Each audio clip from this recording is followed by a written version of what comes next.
Hello, good morning, नमस्कार, जय हिंद, जय भारत। कैसे हैं आप लोग? आई होप अच्छे होंगे, स्वस्थ होंगे, मस्त होंगे और आप लोगों की पढ़ाई भी अच्छे से चल रही होगी। मैं संजय आप सभी का स्वागत करता हूं द ASK लर्निंग में, जहां पे हम पढ़ते हैं यूपी बोर्ड के लिए मैथ एंड साइंस। ठीक है, तो आइए हम शुरू करते हैं आज का सेशन, जिसमें हम पढ़ने वाले हैं वर्धमान तथा ह्रासमान।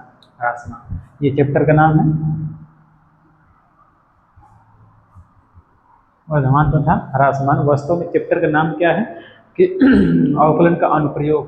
चैप्टर का नाम एप्लीकेशन ऑफ डेरिवेटिव।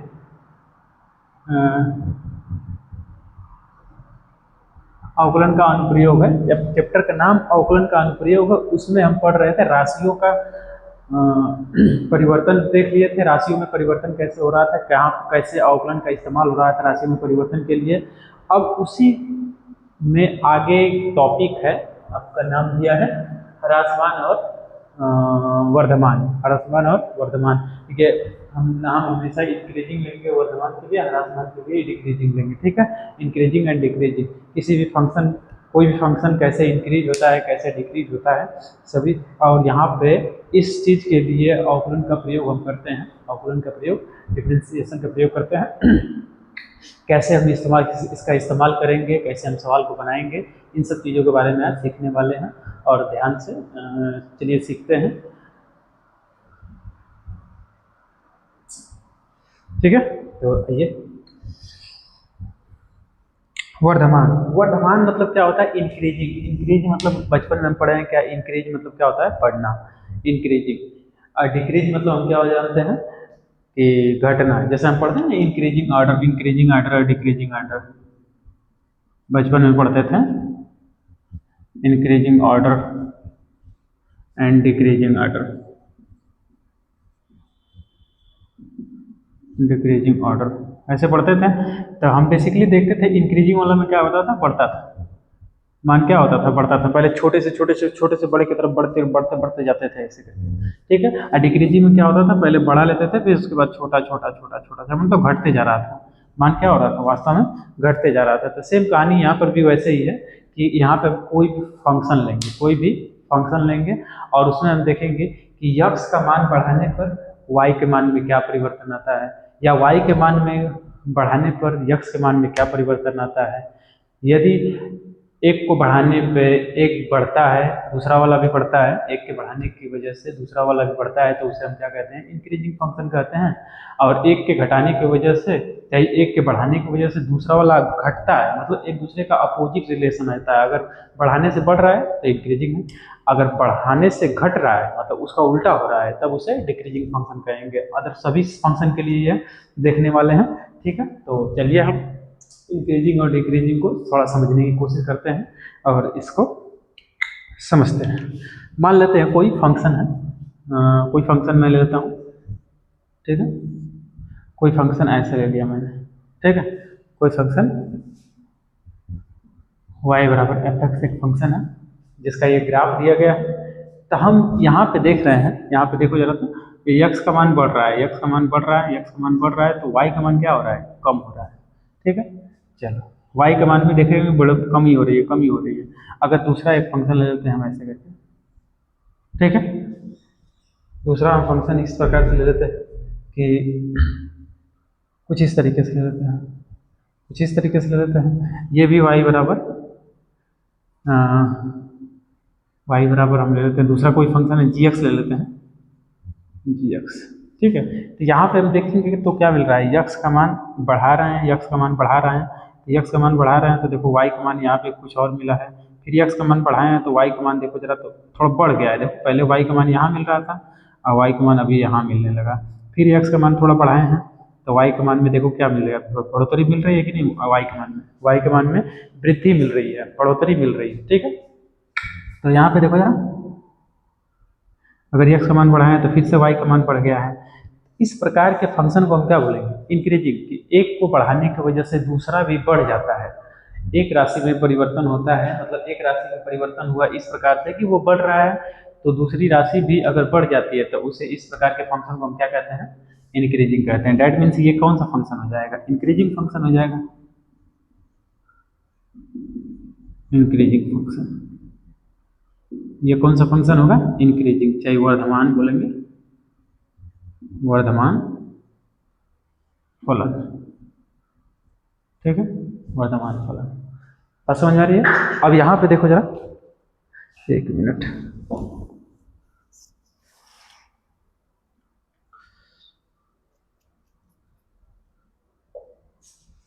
हाँ यहाँ पे देखो जरा, अगर हम x का मान बढ़ा रहे हैं, x का मान बढ़ा रहे हैं, तो y का मान पहले यहाँ मिला था, अब x का मान फिर से बढ़ाएं, थोड़ा ज़्यादा हो गया x का मान, तो y का मान में देखो कमी हो रही है। x का मान बढ़ा रहे हैं तो y के मान में कमी होती जा रही है, x का मान बढ़ा रहे हैं तो y के मान में कमी होती जा रही है। कमी हो रही है कि नहीं कमी हो रही है?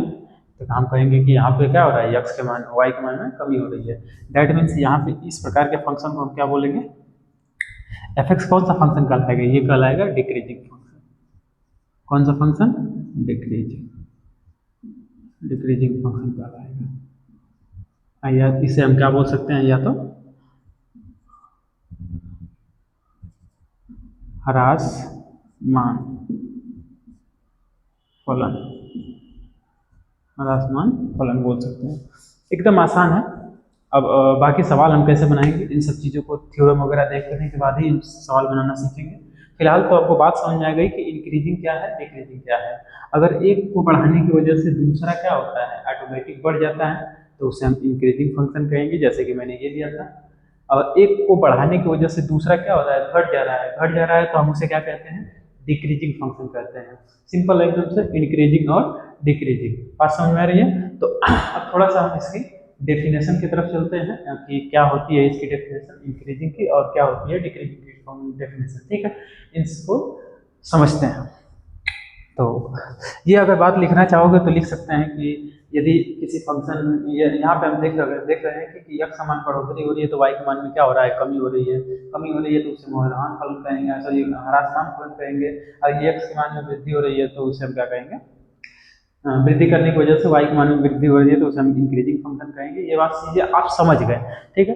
अब थोड़ा इसकी हम डेफिनेशन की चर्चा कर लेते हैं। डेफिनेशन लिखने के बाद हम एक थ्योरम देखेंगे जिससे कि सवाल बनाने में हमको मदद मिल सके, ठीक है। फिर उसके बाद अपने एक्सरसाइज पर आ जाएंगे, ठीक है।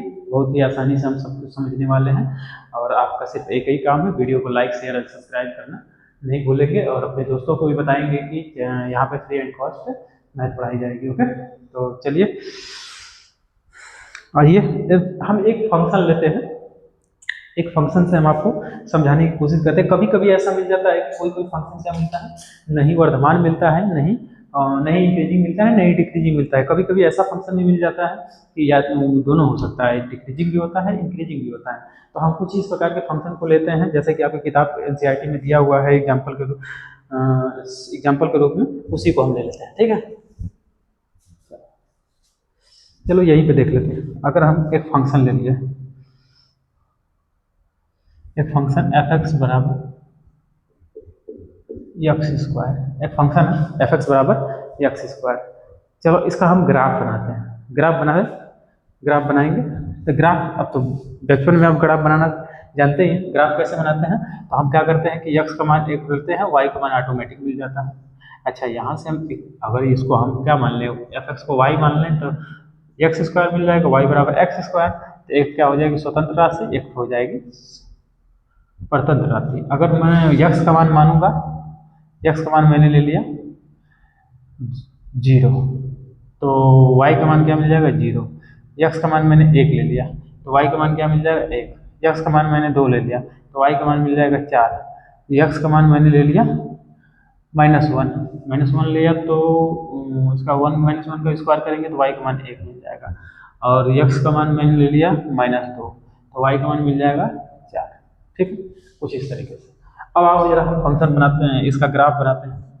हम क्या करेंगे, निर्देशांक एक्सिस, ये x एक्सिस, वो y एक्सिस, ये x डैश, ये y डैश। चलो आपको पता ही होगा कि ये क्या होता है, पॉजिटिव होता है, इधर की तरफ नेगेटिव, इधर की तरफ पॉजिटिव, इधर की तरफ नेगेटिव। इतनी बातें आप बखूबी जानते हैं। चलो तो इसको बांट लेते हैं, 1 2 3 4 5 बराबर बराबर खानों में बांट लेते हैं, जिससे कि हमको खींचने में थोड़ा सा आसानी मिल जाए, आसान हो, ठीक है। 1 2 3 4 ये नंबर है, 1 2 4 5। क्योंकि आपको ग्राफ पेपर जब मिलेगा ना, तो उनमें वर्गाकार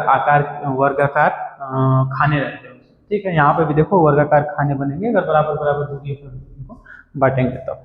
ठीक है, यहाँ पे दूरियां थोड़ी सी इधर उधर हो सकती हैं, समझने के लिए समझेंगे आप इसको। -2 -3 -4 -5 और ये 1 2 3 4 5 और नीचे की तरफ हो जाएगा आपका -1 -2 -3 4 -5। ठीक है, अगर हम यक्स का मान 0 लिए हैं, यक्स का मान 0 यहाँ पे होगा तो वाई का मान भी 0 मिला है, मतलब एक बिंदु यही मिल गया। यक्स का मान 1 लिया है तो वाई का मान क्या मिल गया है, 1 मिल गया है, मतलब एक बिंदु यहाँ पे मिल जाएगा। ठीक है, यक्स का मान 2 लिए हैं तो वाई का मान 4, यक्स का मान 2 लिए हैं तो वाई का मान 4, मतलब इसके सीधा में जाइए 4 पे, मतलब यहाँ पे मिलेगा। ठीक है, अब देखो यक्स का मान -1 लिया है, -1 लिया है तो वाई का मान क्या मिल गया है, 2 मिल गया। -1 लिया तो वाई का मान 1 मिल गया, तो मतलब एक बिंदु यहाँ पे मिलेगा। ठीक है, और यक्स का मान -2 लिया है तो वाई का मान 4 मिला, यक्स का मान -2 लिया है तो वाई का मान 4, मतलब कुछ यहाँ पे ऐसे मिलेगा। ठीक है, अब ये सभी पॉइंट को आपस में मिला दीजिए, इन सभी पॉइंट्स को आपस में कनेक्ट करते हैं। कनेक्ट करने पे आप देखेंगे कि आपको एक ग्राफ मिल गया। किसका ग्राफ मिल गया, f(x) बराबर ये x²। ये किसका ग्राफ है, f(x) बराबर x²। x² का ग्राफ ऐसे ही रहता है। वैसे भी आप जानते हैं, परवलय में पढ़े होंगे, 11 में जानते होंगे, तो परवलय का ये इलिप्स क्या बोलते हैं, y बराबर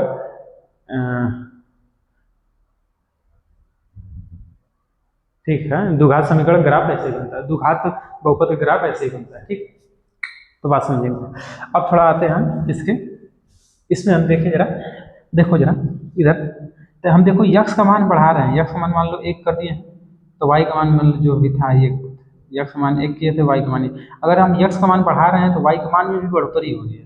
तो हम देखेंगे तो इधर की तरफ जो हम देख रहे हैं यक्स एक्सिस, मतलब अपने किधर, लेफ्ट की राइट, राइट के साइड में, राइट साइड में बाई देखें, राइट साइड में देखें तो राइट साइड में फंक्शन, यही जो फंक्शन है ये देखेंगे तो इधर की तरफ क्या है, इंक्रीजिंग है। देखो इंक्रीजिंग है, अगर एक को बढ़ाने की वजह से एक तो बढ़ रहा है तो ये क्या हो जाएगा, राइट साइड में आप देखेंगे तो फंक्शन क्या है, इंक्रीजिंग है। देखो क्यों इंक्रीजिंग है भाई, हम कहेंगे कि देखो यक्स का मान बढ़ा रहे हैं तो वाई का मान भी ऑटोमेटिक बढ़ रहा है, अगर यक्स का मान हम इसी से बढ़ा रहे हैं तो वाई का मान ऑटोमेटिक बढ़ता जाएगा। तो क्या ये इंक्रीजिंग फंक्शन होगा, बिल्कुल होगा। इंक्रीजिंग फंक्शन में यही बात थी कि एक बढ़ाने की वजह से दूसरा वाला भी बढ़ेगा। ठीक है, और डिक्रीजिंग, अब डिक्रीजिंग बारे में देखो जरा, अब देखें तो इधर देखें क्या हो रहा है, डिक्रीजिंग है कि इंक्रीजिंग, हम तो देखने के बाद ही मिलेगा ना। अगर देखो जाता तो इधर देखो यक्स का मान में कमी कर रहे हैं, -1 है और -2, इसमें से कौन बड़ा है, तो -1 बड़ा है। और देखो इसमें अगर संख्याएं बड़ी हैं, अगर माइनस में है तो वो छोटी हो जाती है। ठीक है, तो हम इधर से जा रहे हैं उधर की तरफ तो क्या हो रहा है, यक्स कम हो रहा है, यक्स कम हो रहा है तो वाई के मान में देखो क्या हो रहा है, वृद्धि हो रही है। यक्स देखो उधर जा रहा है, कम हो रहा है, कम हो रहा है, कम हो रहा है, लेकिन वाई के मान में देखो वृद्धि हो रही है, वृद्धि हो रही है, ऊपर जाते जा रहा है, ऊपर जाते जा रहा है। तो यहाँ पे हम देखेंगे तो इधर राइट साइड में, सॉरी लेफ्ट साइड में क्या होगा, लेफ्ट साइड में फंक्शन हम देख रहे हैं क्या है, इंक्रीजिंग। फंक्शन क्या है, फंक्शन डिक्रीजिंग है, फंक्शन क्या है, डिक्रीजिंग है। तो हम देख पा रहे हैं कि राइट साइड में फंक्शन क्या है, इंक्रीजिंग है, और लेफ्ट साइड में फंक्शन क्या है, डिक्रीजिंग है। तो हमने देखा कि यहाँ पे कि एक ही फंक्शन में दोनों बातें मिल रही हैं, एक ही फंक्शन में दोनों बातें मिल रही हैं, इंक्रीजिंग भी मिल रहा है, डिक्रीजिंग भी मिल रहा है। ठीक है, तो कभी कभी ऐसा भी आपको कैसे मिलेगा कि किसी एक ही फंक्शन में दोनों बातें मिल जाएंगी, दोनों, वो फंक्शन इंक्रीजिंग भी हो जाएगा और डिक्रीजिंग भी हो जाएगा। ठीक है, चलो तो बात समझ में आई है कैसे इंक्रीजिंग हो रहा है, कैसे डिक्रीजिंग हो रहा है, इतनी बातें आप अच्छी तरीके से समझ गए। ठीक है ठीक है, चलो तो अब देखो जरा, इधर की तरफ इंक्रीजिंग है, इधर की तरफ डिक्रीजिंग है, तो क्या हम इसे इंक्रीजिंग फंक्शन कहेंगे या डिक्रीजिंग कहेंगे, हाँ क्या कहेंगे, सोचिए जरा। एक ही फंक्शन है, इंक्रीजिंग भी आ गया, डिक्रीजिंग भी आ गया, तो इसे हम किस फंक्शन के नाम से जानेंगे, इंक्रीजिंग फंक्शन के नाम से जानेंगे या डिक्रीजिंग फंक्शन के नाम से जानेंगे, ये सोचने वाली बात है। तो देखो यहाँ पे हमने दो चीज़ पाई है, इंक्रीजिंग और डिक्रीजिंग दोनों पाई है। तब हम क्या करेंगे कि इसे हम अंतराल में क्या करेंगे, डिवाइड कर देंगे अंतराल में। तो हम कहेंगे कि ये फंक्शन जो है किस अंतराल पे इंक्रीजिंग है और किस अंतराल पे डिक्रीजिंग है। तो हम देखेंगे कि अलग अलग अंतराल पे दोनों बातें मिल रही हैं। तो हम देखेंगे यहाँ से देखो जीरो से लेकर के इधर इनफाइनाइट तक, जीरो से इनफाइनाइट तक अगर हम देखें तो क्या आ रहा है फंक्शन, क्या आ रहा है इंक्रीजिंग आ रहा है, फंक्शन इंक्रीजिंग आ रहा है। ठीक है, जीरो से इनफाइनाइट तक फंक्शन क्या आ रहा है इंक्रीजिंग आ रहा है। तो हम इधर करते हैं कि जीरो से प्लस इनफाइनाइट तक हम देखेंगे तो फंक्शन इंक्रीजिंग है, और इधर माइनस इनफाइनाइट से जीरो तक ये फंक्शन क्या है डिक्रीजिंग है। तो बस इसी को मैंने क्या कर दिया इंटरवल में बांट दिया। तो हम दोनों बातें देख लिए, अलग अलग इंटरवल में डिक्रीजिंग भी हो सकता है इंक्रीजिंग भी हो सकता है। ठीक है, कोई फंक्शन अगर डिक्रीजिंग भी है इंक्रीजिंग भी है तो वो होगा ऐसा तभी हो सकता है जब वो अलग अलग इंटरवल में होगा। कुछ इंटरवल में हो सकता है, कुछ कुछ इंटरवल में ऐसा होगा कि डिक्रीजिंग हो जाएगा, कुछ इंटरवल में ऐसा होगा कि इंक्रीजिंग हो जाएगा। बात समझ आ रही है। तो हम इसको बस बांट दिए हैं इंटरवल में, इंटरवल मतलब अंतराल में बांट दिए कि इतने अंतराल में ये क्या रहेगा इंक्रीजिंग रहेगा और इतने अंतराल में डिक्रीजिंग रहेगा। ये बात मैंने बता दी। ठीक है, अगर लिखना चाहेंगे तो आप लिख भी सकते हैं कि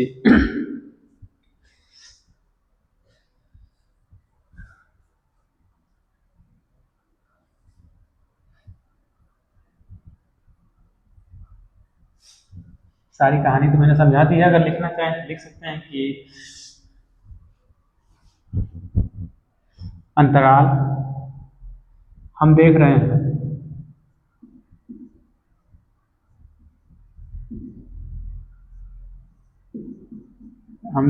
हैं कि एफ एक्स बराबर यक्स स्क्वायर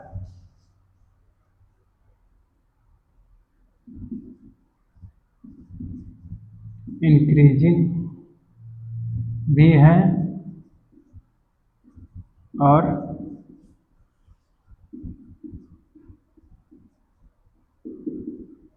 डिक्रीजिंग भी है। ठीक है, इंक्रीजिंग भी है डिक्रीजिंग भी है। तो हम ऐसे कर सकते हैं कि अतः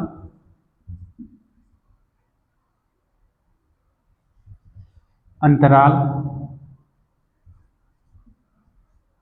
अंतराल जीरो से प्लस इनफाइनाइट के बीच फंक्शन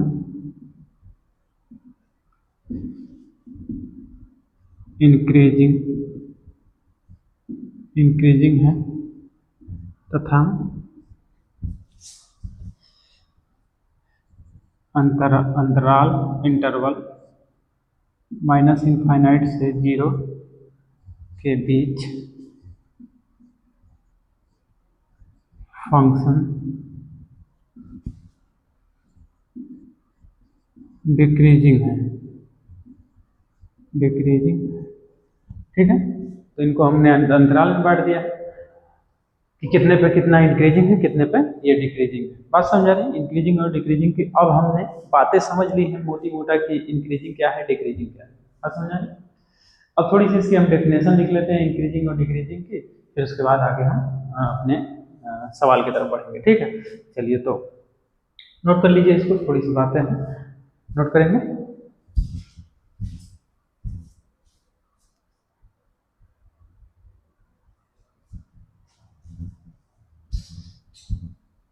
ठीक है, नोट करो।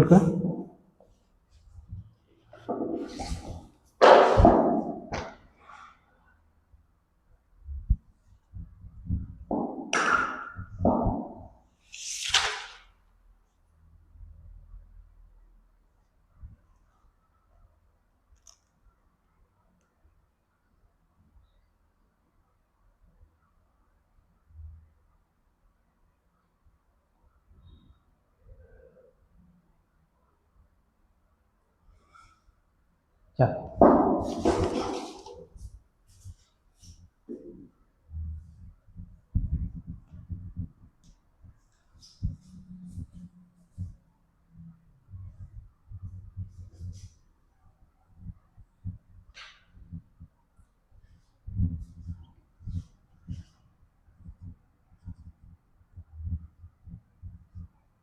वर्धमान फलन फलन या इंक्रीजिंग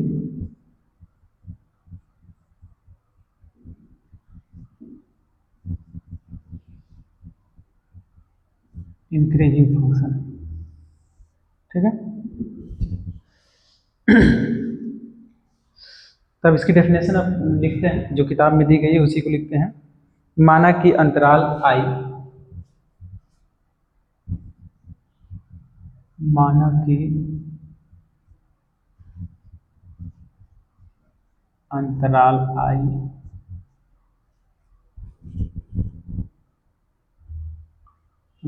आई फलन, अंतराल आई एक खुला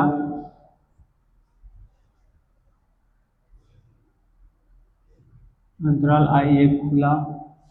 है, जो फलन f के प्रांत, खुला अंतराल है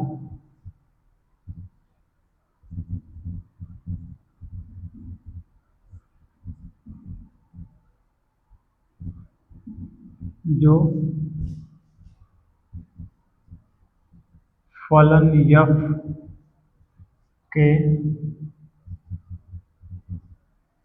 प्रांत का उपसमुच्चय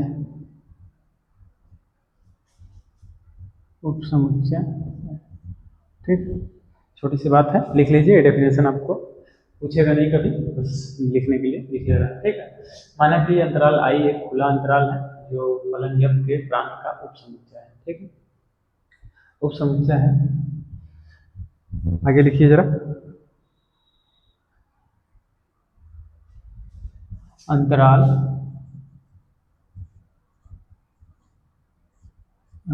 आई में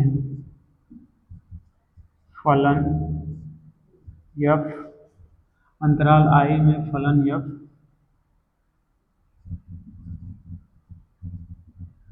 वर्धमान फलन कहलाता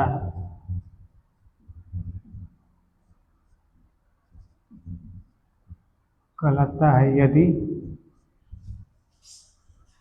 x1 ग्रेटर देन x2 हो, x1 greater then, less than कर लेता हूँ, x1 चाहे ग्रेटर देन कर लेता हूँ, कोई दिक्कत नहीं है। x1 लेस देन x2 हो तो फंक्शन का मान x1 less than equal to f x2 होना चाहिए।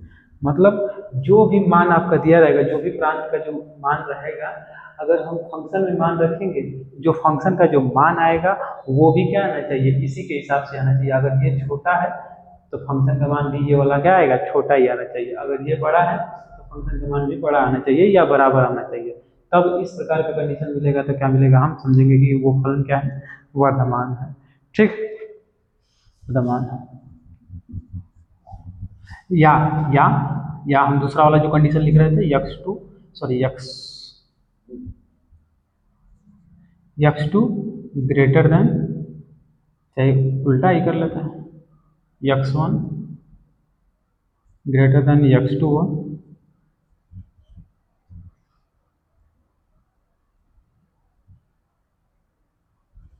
एक मिनट,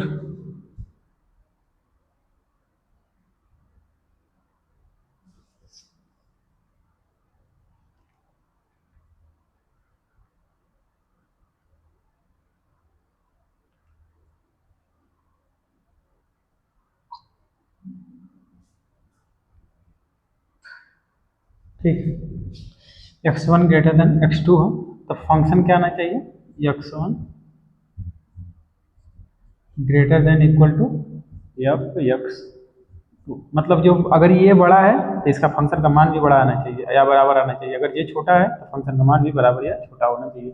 अगर इस तरीके से आए तो आप कहेंगे क्या, ये क्या है, वर्धमान फलन। या हम इसको ऐसे भी लिखना चाहें तो मान लो ऐसे लिख दिए तो x2 ग्रेटर देन x1 और f x2 greater than equal to f x1। ठीक, दोनों बात एक ही है। ये देखो इसमें क्या है, ग्रेटर देन है, इसमें भी वही चीज़ें है, बस इसको उधर उधर कर दिया हो, कोई दिक्कत नहीं है। नोट कर लेंगे, ये तो हो गया। अगर हम ये बात समझना याद है कि अगर हम एक का मान बड़ा है तो फंक्शन में जो मान रखेंगे तो वो भी बड़ा ही आना चाहिए, किसमें, दूसरे वाले से, दूसरे वाले से। ठीक है, तो इस बात को से नोट कर लेंगे इसको। ठीक है, अगर हम देखो एक फलन बनाते हैं, एक फंक्शन बनाते हैं, दो ग्राफ बनाते हैं। दो ग्राफ कुछ इस तरीके से है कि एक को हमने ऐसे किया, ऐसे किया, फिर ऐसे कर दिया, फिर दूसरा ग्राफ हमने बना दिया कुछ ऐसे, कुछ ऐसे कर दिया। ठीक,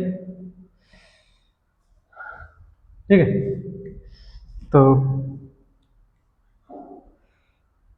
यहाँ पे देखो जब,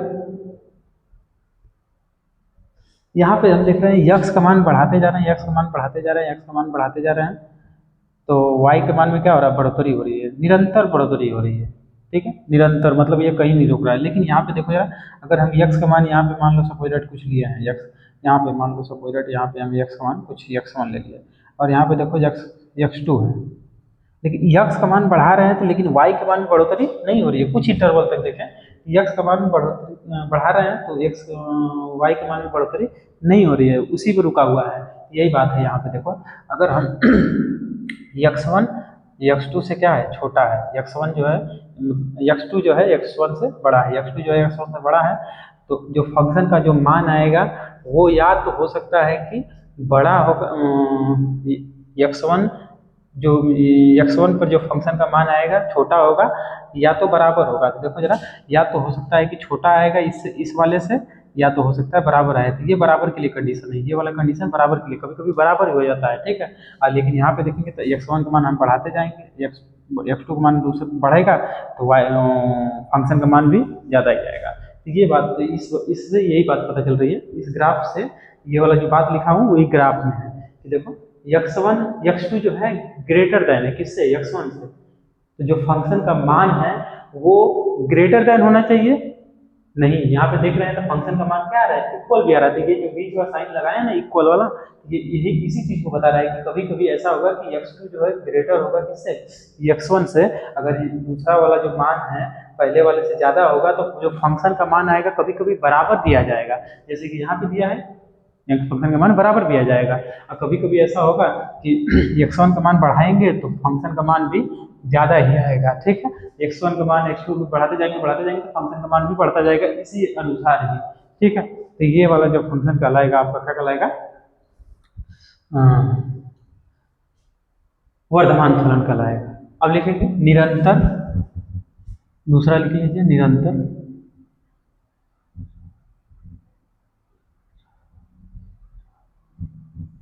निरंतर वर्धमान, निरंतर वर्धमान फलन।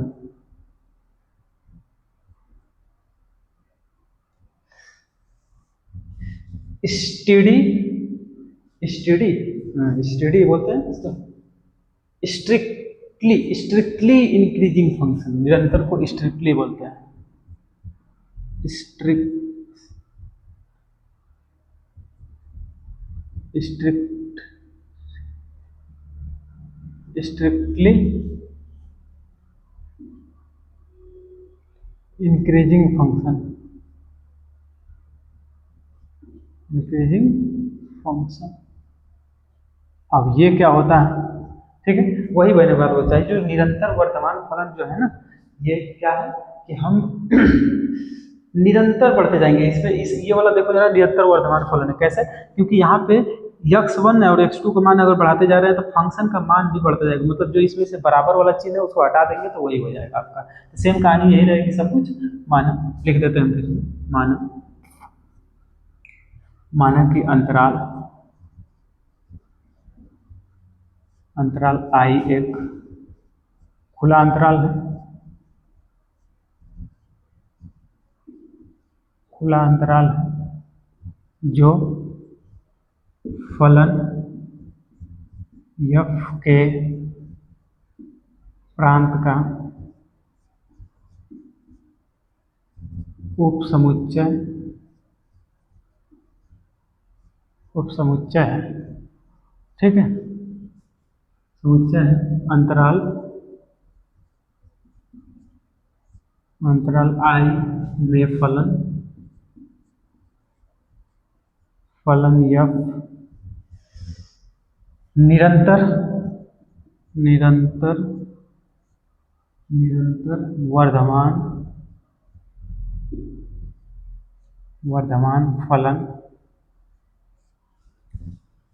फलन कहलाता है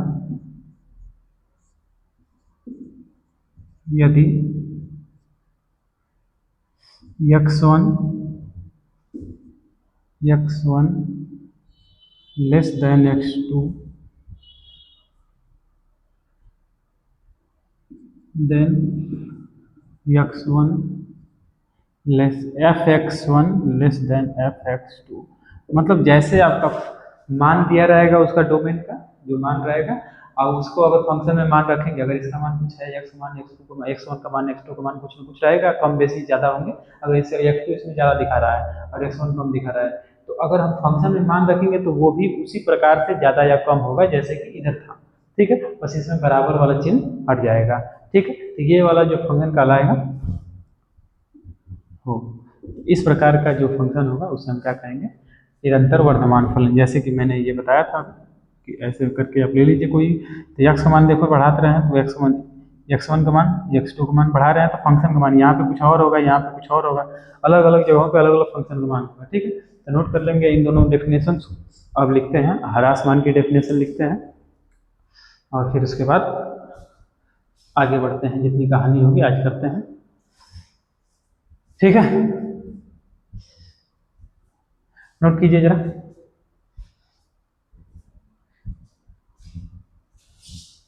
तो सेम कहानी वैसे ही क्या होगी, ह्रास मान की होगी, डिक्रीजिंग की होगी, और वहाँ पे भी निरंतर डिक्रीजिंग फंक्शन लिखेंगे और यहाँ पे डिक्रीजिंग फंक्शन, दोनों चीज़ें लिखेंगे, ठीक है। तो उसको हम अगले वीडियो में ही करेंगे, ठीक है, क्योंकि वीडियो काफ़ी लंबा हो जाएगा, उसको बताने में लिखने में थोड़ा ज़्यादा समय लग जाएगा ना, तो टाइम पीरियड भी पूरा हो चुका है, ठीक है।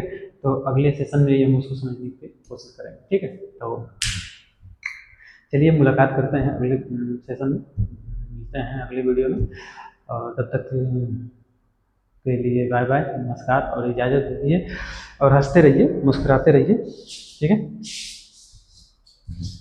और अपनी पढ़ाई भी जारी रखिए, ठीक है। चलिए बाय बाय।